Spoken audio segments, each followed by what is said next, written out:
During this demonstration, we will be going through how to set contract pricing against products in your Fresh Markets catalogue. Once you have logged into your Fresh Markets account, you will be prompted with the Where would you like to go modal, and in this instance, we'll be going into the sell zone. Once you have clicked into the sell zone, you will be presented with your Fresh Markets dashboard, and in this instance, we want to navigate to Price on the top navigation bar, and then Contract Price Files. Once you've clicked into contract price files, you will be displayed a list of your customer group names that you service, and also if supplier contract is available against any of these groups. As we can see under new demo, we have a tick, which means that supplier contract pricing is available to be set.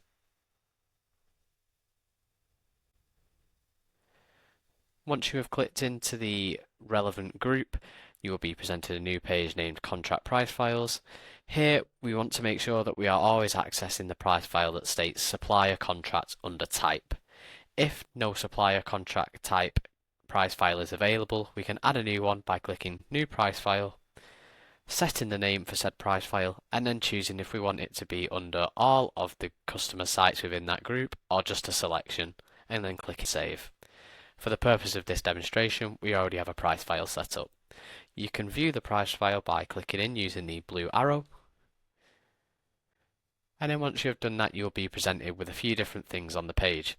You've got the price file details, the customer sites that are under this price file, and also the pricing inclusive of some products.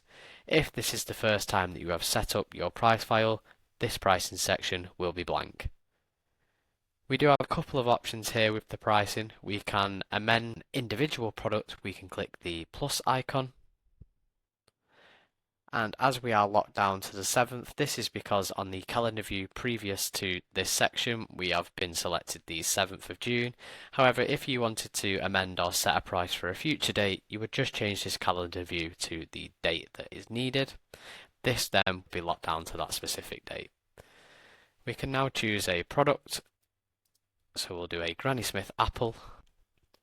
We can then set a product price for this, so we will do 25p for the apple, and then we can just add and close. This then creates a new price record that is set at contract pricing in the pricing section. To be able to update products en masse or create new price records en masse, we can use the upload button, which is next to the plus button that we have just used. Once you have clicked the upload button, which was next to the plus button that we have previously used, we will be presented with the upload price file page. Here we have the opportunity to download the template, which again is very similar to the list template that was used in the previous video.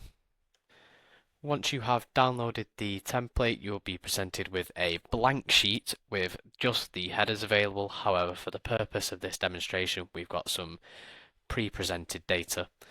We have 3 products which are currently in our catalogue that we want to update the price for, and also a brand new product which is in our catalogue but doesn't have a price set against it. If you were struggling or didn't know how to fill out the template, there is a guide which shows the column names as well as if they are mandatory or not, what is expected within those columns, and also a short description.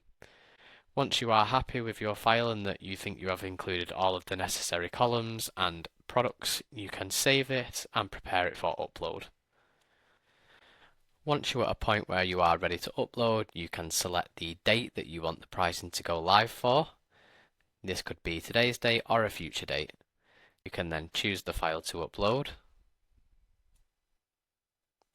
Once you have selected the file, it will pop up with the file name next to the Choose File button, and then we can upload and continue to review. Here we are given a short table which is the exact same as our Excel sheet, so we can see our supplier product codes, the unit of measures, the descriptions of the product, the PRAT descriptions, and then also the price.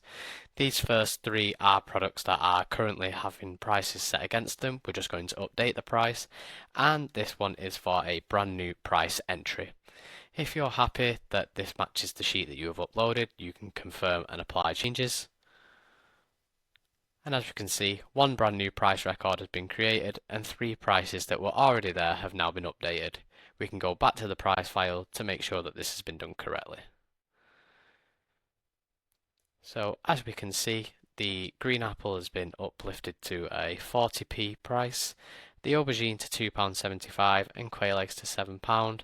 And we also have our farm fresh oranges on the second page, which is a brand new price record at £2.52. If you were to upload a file incorrectly, we will just give a quick demonstration of so.